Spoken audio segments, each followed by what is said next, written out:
y pancito que los hermanos siempre traen, gracias a los hermanos. Y voy a apagar la luz porque aunque va a quedar oscuro un poco el video, pero para que tengamos una mejor apreciación del proyector.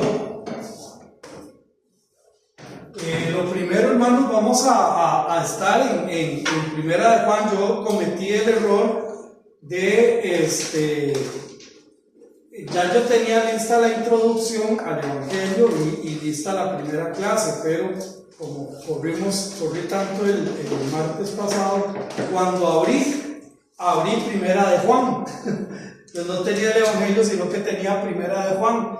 Pero como todo es palabra de Dios, entonces vamos a seguir con Primera de Juan. Así no nos vamos a perder de lo que ya habíamos visto. Vamos a ver qué dice el apuntador. Chiquitita, primera no. Pero chiquitita, pero matona, decía aquel. Ok, en cuanto a Primera de Juan, hermanos, al Evangelio, al Primera de Juan, como vimos en la introducción, Primera de Juan la podemos denominar como la epístola del compañerismo o de la comunión. Aquí Juan va a tratar de explicarle a la iglesia. Ahora, ¿a cuál iglesia le escribe Juan la primera, segunda y tercera carta? ¿A qué iglesia le escribe Juan estas cartas? Dice que a varias iglesias pequeñas que estaban en Asia. Ninguna en general, ninguna en particular, como Pablo le escribió a la iglesia en Éfeso, o a las iglesias de Galacia, o a la iglesia en Corinto, sino que le escribe en general a las iglesias. Por eso es que Hebreos, Santiago, Primera, Segunda de Pedro, Primera, Segunda, Tercera de Juan y Judas son consideradas como las cartas generales, porque no están específicamente hacia una iglesia. Entonces Juan quiere presentar el compañerismo o de la comunión que él desea. En esta lección veremos la fuente de esta comisión. Ahora, antes de esto, quiero que recordemos, vamos a ver aquí, ok.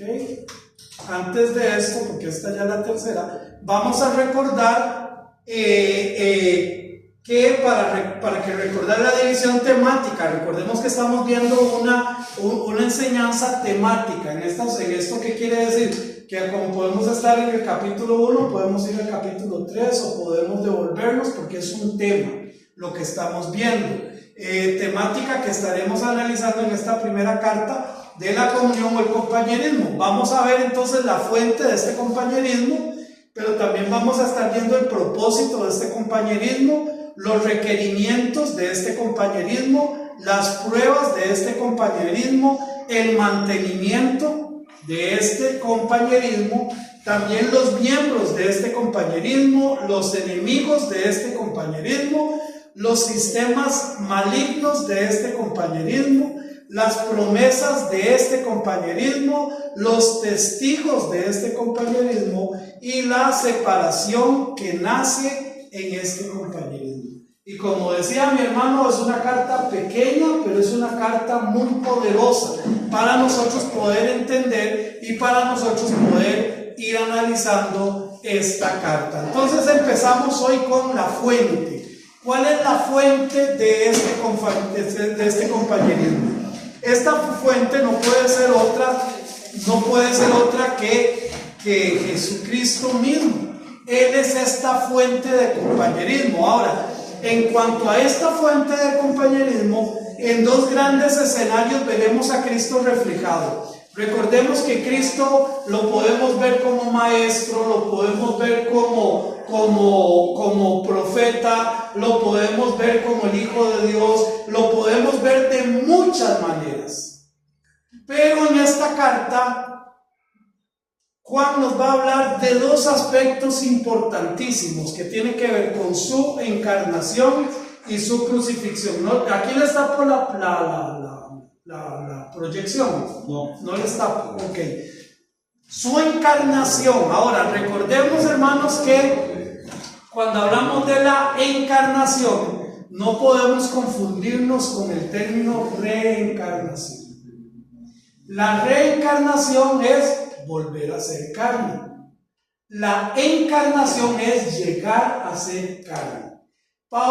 Juan nos va a hablar entonces de la encarnación, y estando él en la encarnación, estando él hecho hombre o siendo hombre, es que se da su crucificación, su crucificación. Esto es la crucifixión, es el tema que Juan nos va a entregar para poder entender lo que es la fuente, de dónde nace, cómo se obtiene esta comunión. Entonces vamos a arrancar con la encarnación. La encarnación viene del latín incarne, o acto de humillación por el cual Jesucristo, siendo Dios, se hizo hombre o se hizo de carne y hueso. Simple y sencillamente es un acto de humillación de parte de Dios hacer esto. ¿Sí, mi hermano? Pastor, esa palabra solamente se le puede aplicar a Cristo. O sea, no existe nadie más, nada que se pueda usar esa palabra, ese concepto. El concepto de encarnarse. Ajá. El concepto de encarnarse nuestro Señor Jesucristo. Porque en algunas religiones paganas se habla de la reencarnación, ¿verdad? En algunas religiones sobre todo en el lado de África, se habla de espérenme para acordarme, las castas. Y entonces estas castas vienen divididas como en 3 o 4, los pobres, los miserables, los que trabajan o los productores, los que gobiernan y los que mandan. Pero en estas castas, dependiendo de cómo usted viva en su casta, usted va a reencarnar o mejor o peor. Y cuando ya usted llega a la última casta, según esta enseñanza de ellos, cuando ya usted llega a esta última casta y usted tiene una vida plena en esta última casta, entonces usted ya termina ese ciclo de reencarnación. Por supuesto que esto no lo apoya la palabra de Dios, pero sí habla entonces de este término de encarnarse o hacerse carne. Y aquí vamos a empezar con 1 Juan capítulo 1 versículo 14. El que lo tenga lo puede leer, y otro hermano o hermana, Filipenses 2:6. Y aquel verbo fue hecho carne y habitó entre nosotros, y vimos su gloria como el unigénito del Padre, lleno de gracia y de verdad. Ok, aquí Juan está dando testimonio. Recuerden que Juan empieza diciendo: en el principio era el verbo, y el verbo era con Dios, y el verbo era Dios. Reitera, dice: este era en el principio con Dios. Sigue diciendo: todas las cosas por él fueron hechas, y sin él nada de lo que ha sido hecho fue hecho. Entonces Juan empieza a dar testimonio, y entonces en el versículo 14 dice: y vimos su gloria. Vimos su gloria, gloria como del unigénito del Padre, lleno de gracia y de verdad. Entonces, ese verbo, o esa la palabra, ese verbo fue encarnado, se hizo carne. Por eso dice: vimos su gloria, gloria como del unigénito del Padre, como similar a. ¿Por qué? Porque es el Hijo de Dios. Entonces Juan está dando testimonio de esto. ¿Y qué dice Filipenses capítulo 2 versículo 6? Tal vez leyendo a partir del versículo 5. Si haya pues en vosotros este sentir que hubo también en Cristo Jesús, el cual, siendo en forma de Dios, no estimó el ser igual a Dios como cosa a que aferrarse. Entonces el Señor Jesucristo, siendo como Dios, Él no estimó, Él no valoró ser igual a Dios como para poderme agarrar de esto y entonces no venir a la tierra. Ahora, ¿Él a qué vino a la tierra? ¿A qué? ¿Para qué se encarnó el Señor Jesucristo? Su propósito principal fue que traer salvación a cada uno de nosotros. Amén. Por eso el segundo término que usa Juan, la crucifixión. El hecho de que Él se encarnó con el único propósito de ser el sacrificio perfecto. Entonces, aquí vemos dos evidencias clarísimas de ese Señor Jesús, de ese Dios hecho carne, hecho hueso por nosotros. La mitología pagana está repleta de apariciones explicadas como la encarnación de una u otra deidad. Nosotros podemos leer diferentes mitologías, las griegas, el dios Zeus, el dios el dios aquel, la cabra, aquel, el otro, pero realmente en ningún caso va a hablar de esto. El cristianismo es único en cuanto a su anuncio y cómo Dios se revistió de carne humana mediante la concepción virginal, el nacimiento y el desarrollo del niño Jesús. Ninguna mitología que usted pueda leer, revisar, tiene parecido a esto. A una revelación, a una profecía de un ser que iba a venir, que iba a vivir, que venía mediante esa concepción virginal, o sea, realmente van a ser como un hombre. En las mitologías se habla del Dios que se hizo hombre, pero dejó de ser Dios. ¿Recuerdan todo ese tipo de cosas? Pero no hay una sola que hable de alguien que iba a nacer como un hombre, que iba a nacer desde el seno virginal, que iba a venir. Y el nacimiento y un desarrollo de un niño común y corriente, siendo bebé, probablemente teniendo calentura cuando salieron sus dientes. O sea, esa concepción de un Dios no existe en ninguna mitología. Cristo se identifica plenamente con ese género humano por eso mismo. Por eso mismo. ¿Quién me quiere ayudar con Romanos 8:3? Porque lo que era imposible para la ley, por cuanto era débil por la carne, Dios, enviando a su Hijo en semejanza de carne, de pecado, y a causa del pecado, condenó al pecado en la carne. Dios enviando a su Hijo. ¿Por qué? Por la cuestión de la carne, por el problema de la carne. Cuando habla de la carne está hablando de la humanidad, de esta humanidad. De esa que Pablo en capítulo 8, capítulo 6 de Romanos dice: ¿quién me librará de este cuerpo de muerte? Entonces, nuestro Señor Jesucristo fue enviado por Dios, que entró al género humano a través del nacimiento y el desarrollo normal por la concepción virginal de una mujer.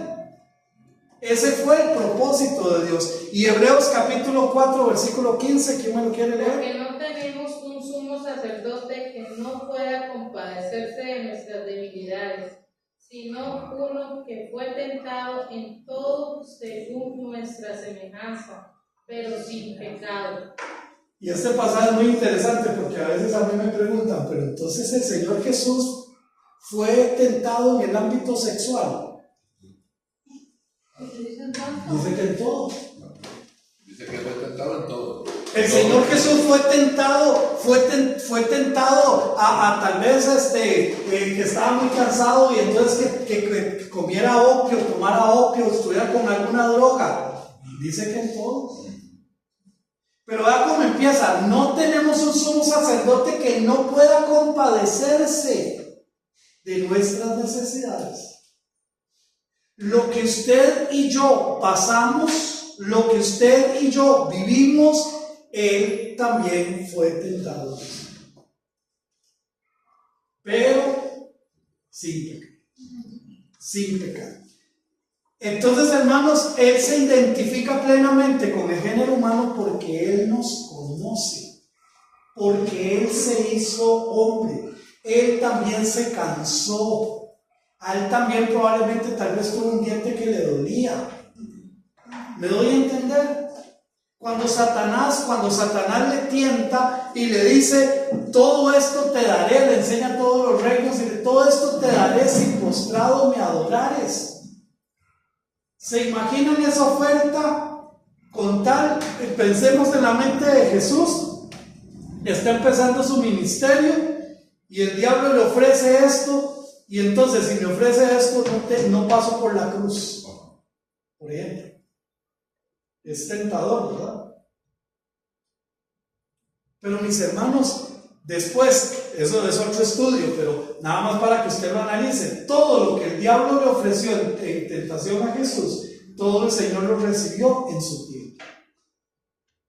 Nada de lo que el diablo le ofreció no lo iba a recibir el Señor Jesucristo, pero en el tiempo de Dios. También conserva su perfecta divinidad durante su permanencia en el mundo. O sea, Él es Dios, pero aunque Él era humano, Él conservó su perfecta divinidad, siendo Dios. Por eso hablamos de 100% Dios, 100% hombre. Entonces, veamos lo que dice Colosenses, capítulo 1, versículos del 18 al 20. Y Él es la cabeza del cuerpo que es la iglesia. Él, que es el principio, el primogénito de entre los muertos, para que todo tenga la preeminencia, por cuanto agradó al Padre que en Él habitara toda plenitud, y por medio de Él reconciliar consigo todas las cosas, así las que están en la tierra como las que están en los cielos, haciendo la paz mediante la sangre de su cruz. Vean qué interesante, dice que al Padre le plació que en Él habitara toda la deidad. Todo lo que era de Dios habitara en Jesús, siendo hombre. Porque con Él, dice el versículo siguiente, iba entonces a reconciliar las cosas del cielo como las cosas de la tierra. O sea, Jesucristo se convirtió en el representante del cielo y en el representante de la tierra al mismo tiempo. Yo sé que esto nos explota la cabeza, porque Él, siendo Dios, Él, en lugar de volcar las mesas cuando llegó a su casa y les dijo: cueva de ladrones, ustedes han convertido mi casa en esto, y empezó a tirar piedra, no, romper mesas, y que Él, perfectamente siendo Dios, pudo haber dicho 3 palabras de sentencia y matarlos absolutamente a todos. Pudo hacerlo, pero no lo hizo. Él, siendo Dios, pudo haber evitado pasar por la cruz, porque Él era Dios. Y por eso se lo dijo a sus discípulos: ustedes que no piensan que si yo le pidiera ahorita mismo al Padre, mandaría legiones de ángeles. Pudo hacerlo, pero no lo hizo. Entonces, imaginémonos esto, hermanos, pensemos en esto. Ese Dios que se hizo hombre, murió en la cruz del Calvario y sufrió lo que sufrió en la cruz del Calvario porque Él quiso. Yo a veces lo digo con estas palabras, con todo el respeto y con toda la consideración. Él murió por mí porque a Él le dio la gana de morir por mí. Punto. Porque pudo no hacerlo. Pudo no hacerlo, pero lo hizo. Capítulo 2, versículo 20 de Colosenses. 2:9. Perdón, 2:9, disculpen. Porque en Él habita corporalmente toda la plenitud de la deidad. Toda la plenitud de la deidad, todo. Todo. Él podía mandar ángeles, podía traer ángeles, podía ascender al cielo, podía quedarse aquí. Por eso Juan capítulo 10 dice: porque yo pongo mi vida, tengo poder para ponerla y tengo poder para volverla a tomar. Él lo hizo porque Él quiso. Y recordemos que estamos hablando de su encarnación. Él se hizo hombre, pero también seguía siendo Dios en toda su plenitud, con todas sus potestades. Como Él quiso, Él hizo precisamente esto. La palabra encarnación no aparece en la Biblia, pero el equivalente griego, que es la palabra sarki o en carne, se encuentra en algunos pasajes importantes relativos a la persona y obra del Señor Jesucristo. Sí, ¿hay donde dice la palabra encarnación en la Biblia? No aparece. pero aparece este término que es sinónimo, circa, sarki, que quiere decir en carne. Ahora vamos a ver de estos pasajes, ¿qué tal? Voy a empezar a repartirlos. Hermanita Daniela, si es tan amable, primera de Timoteo 3:16, hermanita Patricia, primera de Juan 4:2, hermanita Samantha, segunda de Juan, versículo 7, hermanita Bernardita, Romanos 8:3, sí, no, creo que no lo hemos leído, sí, ya lo leímos. Entonces, Efesios 2:15, hermanito Miguel, Colosenses 1:22, y hermano Javier, primera de Pedro 3:18, y hermanita Joana, primera de Pedro 4:1. En estos pasajes se encuentra esta palabra sarki, que quiere decir en carne. O sea, no está el término encarnación, pero sí está en carne, hecho carne. Primera de Timoteo 3:16. Dice así: no hay duda de que es grande el misterio de nuestra fe. Él se manifestó como hombre, fue justificado por el Espíritu, visto por los ángeles, proclamado entre las naciones, creído en el mundo y recibido. Se manifestó como hombre o en carne, como hombre. Está hablando de esto. Primera de Juan capítulo 4 verso 2. En esto conocer del Espíritu de Dios, todo espíritu que confiesa que Jesucristo ha venido en carne es de Dios. Todo espíritu que confiesa que Jesucristo ha venido en ¿qué? En carne, se hizo hombre, se encarnó, es de Dios. Segunda de Juan verso 7. Pues andan por el mundo muchos engañadores que no reconocen que Jesucristo vino como hombre verdadero.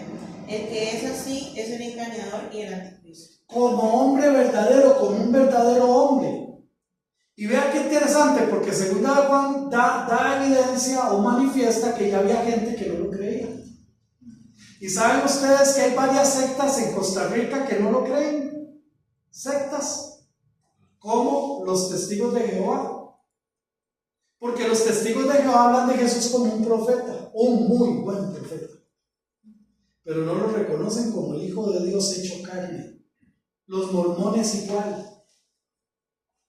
Y se ven sectas así, se ven muy cristianos y parecen muy cristianos y tienen literatura lindísima. Y yo les he dicho, yo admiro a los mormones por su organización, es algo impresionante, pero impresionante. Al punto que lo que se enseña en una iglesia mormona el domingo fue 7, ¿verdad? El domingo 7, lo que se enseñó el domingo 7 en una iglesia mormona fue lo que se enseñó ese domingo en todas las iglesias mormonas de todo el mundo. ¿Para qué clase de organización, hermanos? ¿Se imaginan poder tener esa clase de organización? Los católicos también. En todo lado es el mismo. Sí, pero los católicos agarran el pasajito, ahí uno dice 3 cosas, el otro dice 7, ¿verdad? Pero es así, ese es el principio. ¿Y los hermanos adventistas? Los hermanos adventistas, no, ellos no tienen este tipo, son muy organizados, pero no tienen este tipo de organización. Sí. Entonces, hermanos, en carne, Romanos 8:3, ya lo leímos, Efesios 2:15. Aboliendo en su carne las enemistades, la ley de los mandamientos expresados en ordenanzas, para crear en sí mismos de los dos un solo y nuevo hombre, haciendo la paz. Amén. Aboliendo en su carne, es sarki, en su carne. Colosenses 1:22.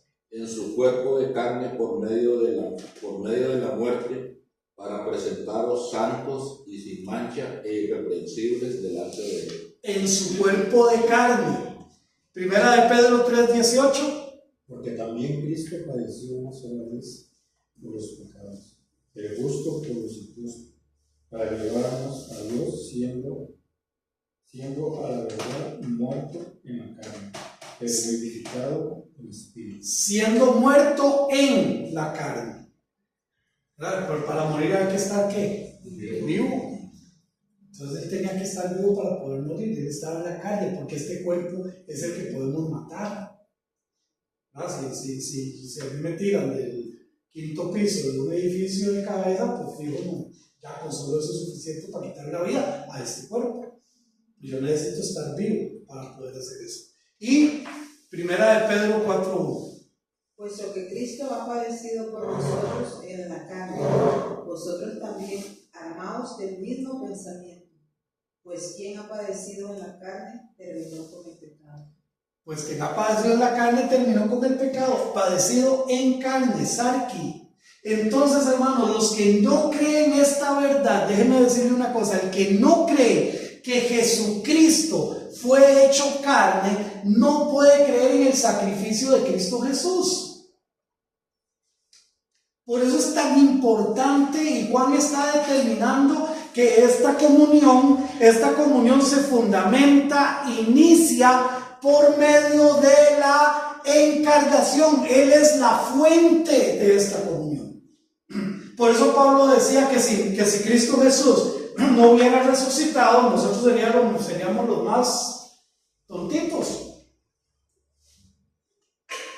¿Por qué? Porque Él se hizo carne. Entonces Él es la fuente de esta comunión a partir de que se hizo carne por nosotros. Ahora, entendiendo esto, veamos lo que dice 1 Juan capítulo 1, versículo 1. Dice: lo que era desde el principio, lo que hemos oído, lo que hemos visto con nuestros ojos, lo que hemos contemplado y palparon nuestras manos, tocante ¿a quién? Al verbo de vida.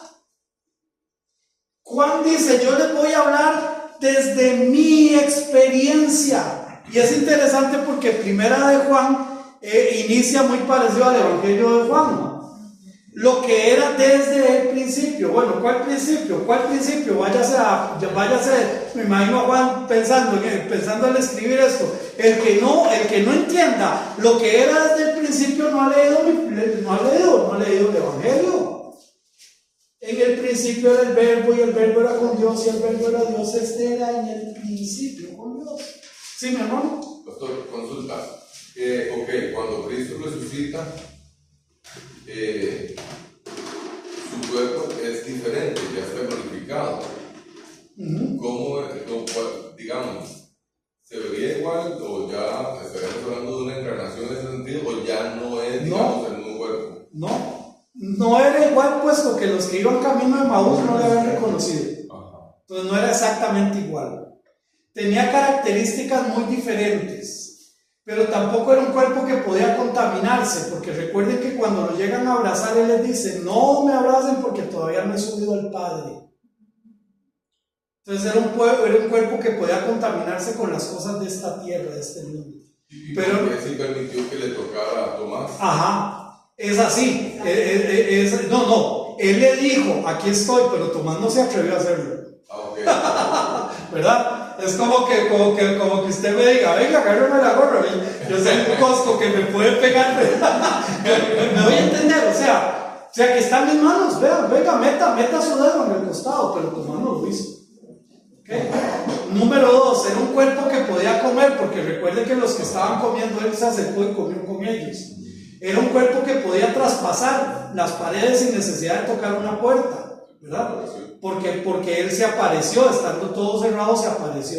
Entonces eso era un cuerpo glorificado. Ese cuerpo es el que vamos a tener nosotros cuando nosotros estemos con el Señor, y cuando regresemos vamos a llegar con un cuerpo glorificado. Pero no fue que se reencarnó. Ya no hay encarnación en ese sentido. Totalmente otra cosa. Ya es deidad pura.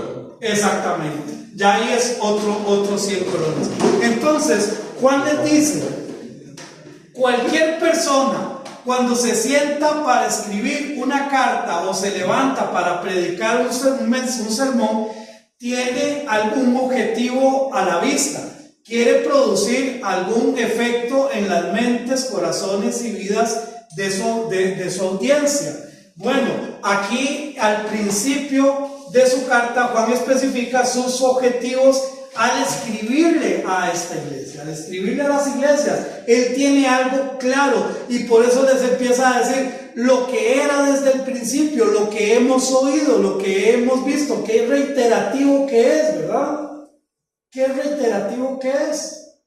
Por ejemplo, como que ahora alguien, por ejemplo, el hermano Miguel, que va a contar una experiencia que pasó el sábado en la actividad de caballeros. Entonces el hermano Miguel se levanta y dice: mire, yo les voy a contar de algo de lo que yo vi, yo estuve allí.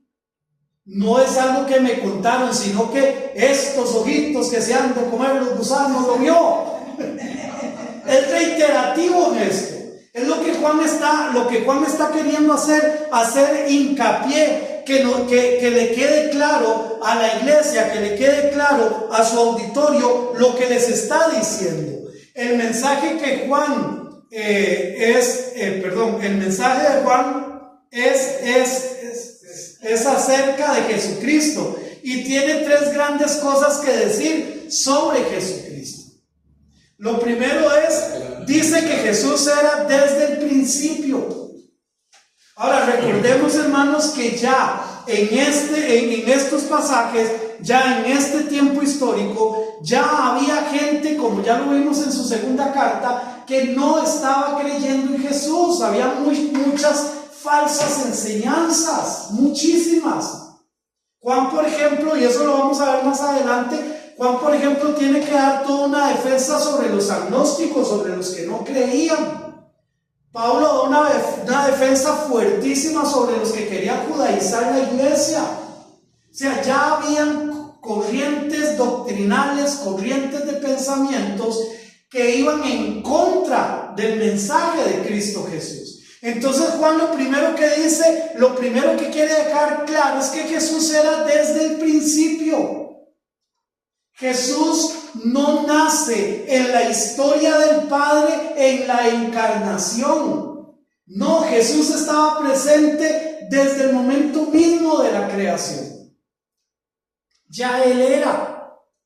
Por eso Juan dice: en el principio era el verbo y el verbo era con Dios, estaba con Dios y el verbo era Dios. Y sigue diciendo: este era en el principio con Dios.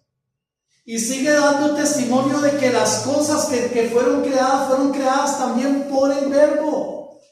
Entonces ahora Juan les dice: yo quiero que a ustedes les quede claro que Jesucristo es desde el principio. En Cristo la eternidad entró, en Cristo la eternidad entró en escena. O sea, el Cristo estaba y la eternidad llegó. Así de simple. No necesitó que apareciera algo para luego aparecer Cristo, como lo enseñan los testigos de Jehová, que dicen que Jesucristo es el primero en la creación. Ay, pero la Biblia lo dice. Pero la Biblia se está refiriendo a esto, a su encarnación.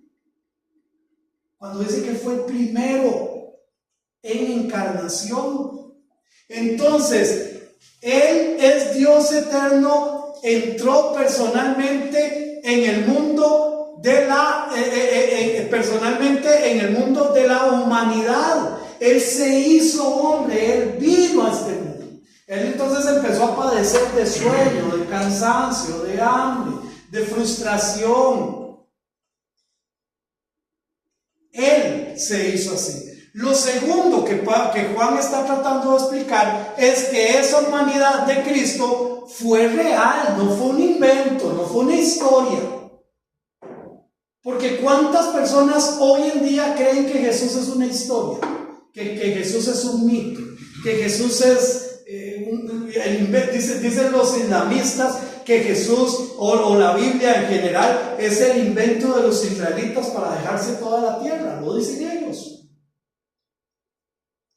Bueno, pues todavía hay gente creyendo que eso de que Él se hizo hombre, que vino a esta humanidad, creen que no fue real, que no es cierto. Y Juan está tratando de dejar plasmadas estas verdades en la conciencia y el corazón de quienes están leyendo esto. Fue una humanidad tangible la que Jesús asumió. Por eso hay tanta evidencia de lo que estaba yo hablando ahorita, que se cansó. ¿Hay evidencia de que se cansó? ¿O qué estaba haciéndole en la barca cuando estaban los discípulos y que se estaban viendo qué estaba haciendo él? Estaba descansando. ¿Y por qué estaba descansando? Porque estaba cansado. Cuando los discípulos cuando entraron a Samaria y los discípulos les explicó la tripa y dijeron, ahora ¿qué conseguimos de comer? Y cuando llegaron donde Jesús y le dijeron, ¿ya usted comió? Y dice, ya yo comí, yo estoy haciendo la voluntad del Padre. ¿Pero por qué cree que le preguntaron si ya había comido? Porque era obvio que ya era hora de comer. Y muy probablemente el día anterior no era ni esa hora, ya Jesús les había dicho, mira, el almorzar. No lo sabemos, me doy a entender. Es tangible, es real. Mis hermanos, el que niega esta verdad está negando la obra de Cristo Jesús. Pero también hay una tercera cosa que Juan está tratando de explicar. Que mediante aquella acción vino a la humanidad la palabra de la vida. En el principio era el verbo, y el verbo era con Dios, y el verbo era Dios. ¿Qué quiere decir la palabra verbo en griego? Palabra. En el principio era la palabra, y la palabra era Dios, y la palabra estaba en Dios. La palabra en Dios, la palabra encarnada, pero también la palabra escrita, porque aquí la palabra de Dios nos habla de Él. Él es el hilo conductor. Es como cuando ponemos ese montón de letras, ¿verdad? ¡Feliz año 2026! Y ponemos todas las letras con un solo hilo, porque hay un hilo que sostiene todas las letras. El hilo que sostiene todos los libros de la Biblia es Jesucristo. La palabra que puede cambiar la muerte en vida y la manera existente, y la mera existencia en un verdadero vivir. Él es la palabra que logra hacer este cambio. Ahora, aquí hay una palabra, una pregunta. Yo soy testigo de esto.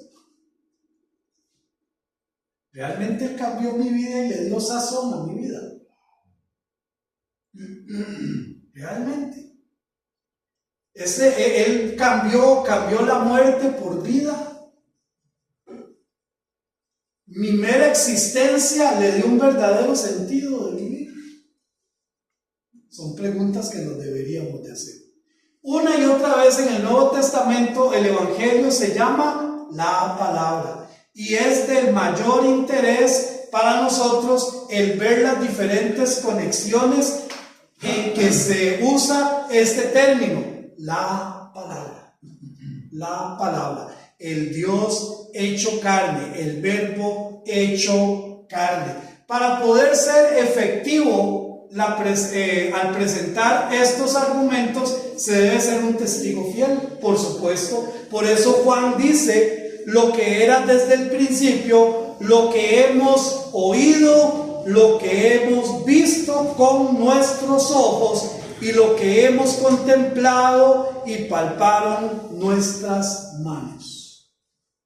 Un real testigo de Cristo Jesús.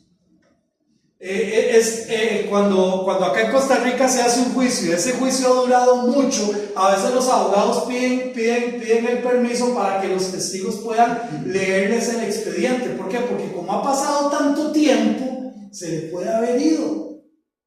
Ahora, un testigo real de un acto real, de una situación real, difícilmente se olvide de ciertos detalles.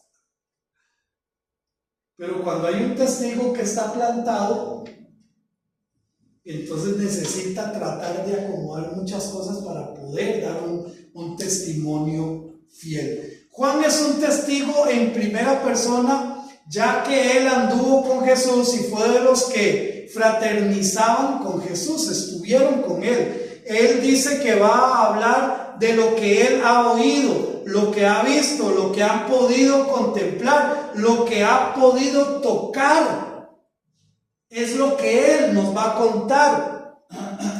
Y en el versículo 2 lo reitera, porque la vida fue manifestada y la hemos visto y testificamos y os anunciamos la vida eterna, la cual estaba con el Padre y se nos manifestó. O sea, a todos nos fue manifiesto esto, tocante a la vida eterna, anunciando la vida eterna. Y aquí entonces yo reitero lo que he dicho en muchas ocasiones, que el Señor Jesucristo vino a esta tierra directamente a afectar nuestra eternidad.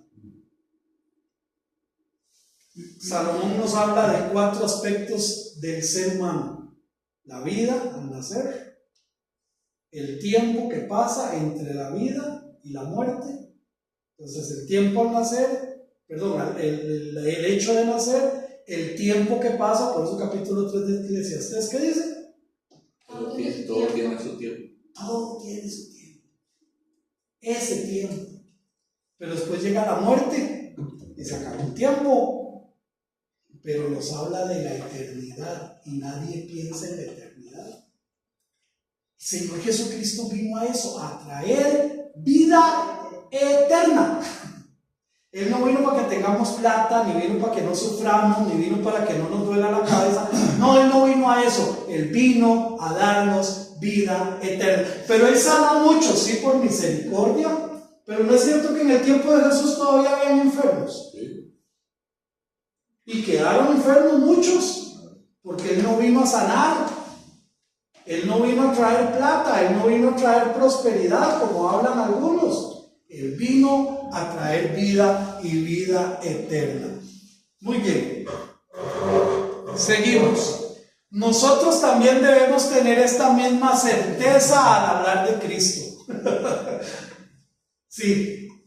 Cuando hablamos de Cristo deberíamos de tener esa misma certeza, como Juan lo dice. Lo que hemos visto, lo que hemos oído, lo que palparon nuestras manos, lo que hemos realmente vivido. ¿Dónde quedamos con la lectura? Hermano Augusto, 2 de Corintios 5:20, hermanita María Elena, 1 de Pedro 2:9, hermanito Gerardo, anda ahí, la doble fracción para leer. Hechos 1:8, y mi hermano Daniel, Mateo capítulo 28, versículo del 19 al 20. ¿Somos realmente testigos de Cristo? Veamos lo que dice 2 de Corintios 5:20. Dice que así que somos embajadores en nombre de Cristo, como si Dios rogara por medio de nosotros. Rogamos en nombre de Cristo, reconciliados con Dios. Qué lindo. Pablo está aquí escribiéndole a la iglesia de Corinto, le dice: somos embajadores de Cristo. ¿Qué es un embajador? Un representante, ¿verdad? Y yo no sé si ustedes lo sabían, o me imagino que sí, pero donde está plantada la embajada de un país, ese territorio, esa casa, esa propiedad no es de Costa Rica, es de cada embajada. Es territorio italiano, es territorio es territorio español, es territorio alemán, es territorio polaco. ¿Me voy a entender? O sea, en ese cuadrito se rigen con las leyes de su país. Eso es un embajador.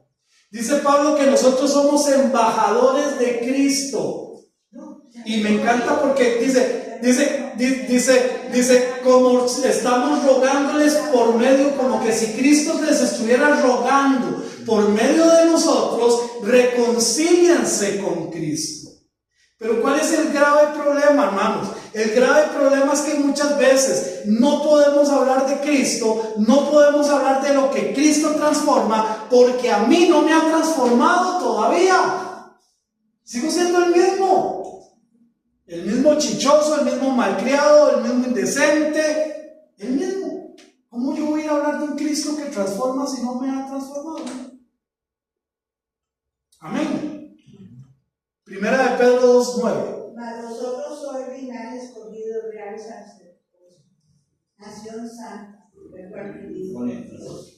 para que anunciéis las virtudes de aquel que os llamó de las tinieblas a su luz admirable. Y algunos dicen, yo voy a hablar de Cristo cuando yo cambie algunas cosas en mi vida. Dicen algunos. Pero dice ese versículo, dice, ¿cómo es que empieza diciendo? Mas vosotros sois, no seréis, ni fuisteis, sois. Ahora usted es, en Cristo usted es eso. Real sacerdocio, o sea, un sacerdocio real, nación santa, pueblo adquirido por Dios, pero con un propósito. ¿Para qué? Para ser testigos de Cristo. Esa certeza, tener también esa certeza de ser y hablar de Cristo. Nosotros debemos tener esa misma certeza, porque Cristo ha transformado mi vida. Amén. Porque yo no es que voy a ser, es que soy. Entonces, si yo soy real sacerdocio y estoy viviendo una vida de pecado, soy real sacerdocio viviendo una vida de pecado, dando un mal testimonio de mi Cristo, hablando mal de Él con mis acciones. Eso es lo que soy. Nación santa, pero contaminado por el pecado.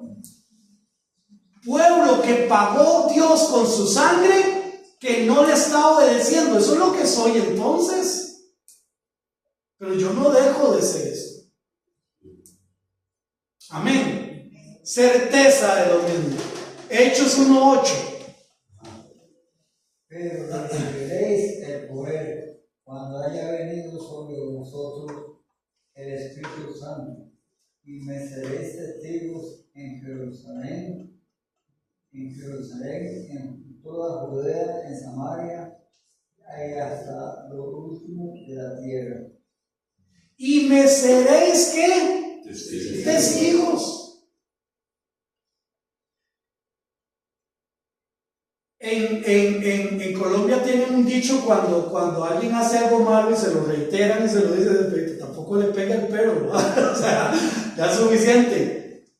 Pero mis hermanos, nosotros necesitamos entender que esa es la razón de ser hijos de Dios. La razón de ser hijos de Dios no es venir al culto, que qué bonito venir al culto. La razón de ser hijos de Dios no es venir a cantar, aunque es bonito cantar. La razón de ser hijo de Dios dice, y recibiréis poder cuando haya venido sobre vosotros el Espíritu Santo, y me seréis testigo de Cristo. Vas a hablar de mí. Ahora, como yo le digo a los hermanos, y lo digo muchas veces, Dios no me manda, gloria a Dios que Él no me manda a cambiarle la vida a nadie, porque sería un fracaso. Pero Él me habla, me manda a hablar de Él. Él me manda a dar testimonio de Él. Amén. Me seréis testigo cuando haya venido sobre vosotros el Espíritu Santo. Y vas a hablar en Judea, en Samaria y hasta lo último. Nosotros tenemos la bendición de estar apoyando a un misionero allá en no sé qué tan grande, cerca de Afganistán y de todos estos lados. Y estamos apoyando una obra misionera allá. Pero ¿qué está pasando en el barrio de aquí? ¿Qué está pasando detrás de mi casa? ¿Quién está siendo testigo detrás de mi casa? ¿Quién está siendo testigo en la escuela de mis hijas? ¿Quién? Tengo que ser yo. Porque para eso Dios me dio el Espíritu Santo. Mateo 28, 19 y 20, todos lo conocemos, pero vamos a leer. Por tanto, id y hacer discípulos de todas las naciones, bautizándolos en el nombre del Padre, del Hijo y del Espíritu Santo, enseñándoles que guarden todas las cosas que os he mandado. Y he aquí, yo estoy con vosotros todos los días hasta el fin del mundo. Vayan y hagan discípulos. No dice vaya y hagan cultos. Ni dice vaya y hagan actividades especiales. Son lindas las actividades especiales, yo no estoy en contra de eso.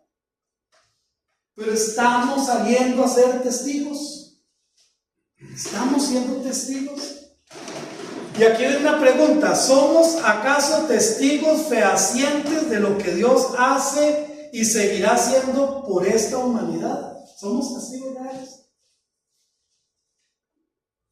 Oiga, que estaba con la hermana Luz y la hermana Rosalía, siempre llevo un pasaje de la palabra para analizar, y entonces la hermana Luz me decía, es que a mí me gustaría que toda mi familia conociera a Cristo Jesús. Y entonces me decía la hermana Rosalía que ella recibe un devocional que es a nivel internacional y que el 80% de las peticiones vienen por esa línea de que mi hijo, mi hija, mi primo, mi mamá, mi esposo, mi esposa, mi abuelo, mi tío conozcan de Cristo. Es que esa es la necesidad real, hermanos. Usted y yo nos ponemos a pensar hoy por hoy, una persona en nuestra familia que esté pasando una situación difícil, digamos que se peleó con la esposa, se está divorciando, él es un alcohólico, se fue a tomar más guaro. ¿Qué es lo que realmente necesita? ¿Plata para ir a tomar? No, ¿verdad? ¿O qué es lo que realmente necesita? ¿Entrar a Alcohólicos Anónimos? No, ¿verdad? Lo que realmente necesita es a Cristo en su vida. Y a partir de ahí las cosas van mejorando. Pero hermanos, somos realmente testigos. Y voy a ver una más y con esta terminamos. Capítulo 3, versículos 5 y 8. ¿Quién lo quiere leer? De Primera de Juan estamos, capítulo 3, versículo, ahí donde yo les digo que es temático, es el tema. Capítulo 3, versículo 5 y versículo 8. Y sabéis que Él apareció para quitar nuestros pecados y no hay pecado en Él.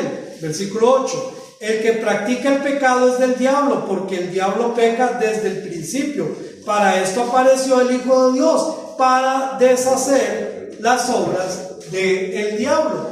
Juan apela entonces al conocimiento. Y sabéis,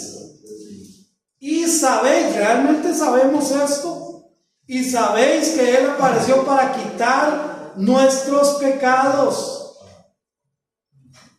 Para esto apareció, para quitar nuestros pecados. También deja claro que el pecado y la obra de Dios son incomparables.